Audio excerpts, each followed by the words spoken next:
I'm Doug Apple, and my heart is on fire. Luke 24:32. Colossians 4:6 says, "Let your speech always be with grace, seasoned with salt." Speaking with grace might seem obvious, but what does it mean, seasoned with salt? Here's one way to look at it. Seasoned with salt makes it delicious, and people want more of it. How do most people feel about potato chips without salt? Yuck, that's how they feel about it. How about peanuts without salt, or meat without salt, or maybe worst of all, popcorn without salt? On and on it goes. But put a little salt on those chips and look out, you can't stop with just one. You want more and more. Why? It's the salt, man. So the question is our speech like that?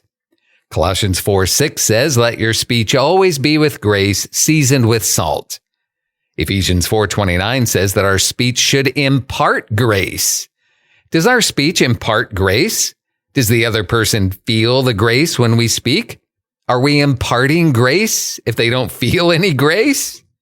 Here's one way we can know if we're speaking with grace and imparting grace. People will want more. True grace is a balm to our soul. When we get it, we love it and we want more. Just like a person wants more of those chips seasoned with salt, they want more of those words seasoned with grace. Sometimes in the church, we lean on harsh words and judgment and criticism. We think people are going to get better when we lay down the law, and yet Romans 2:4 says that God's kindness leads us to repentance. It's God's grace toward us, giving us what we don't deserve and not giving us what we do deserve. That's grace.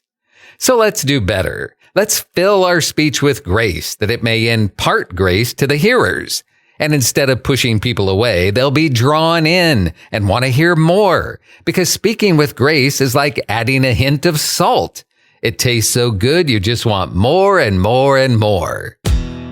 May God bless you today. I'm Doug Apple.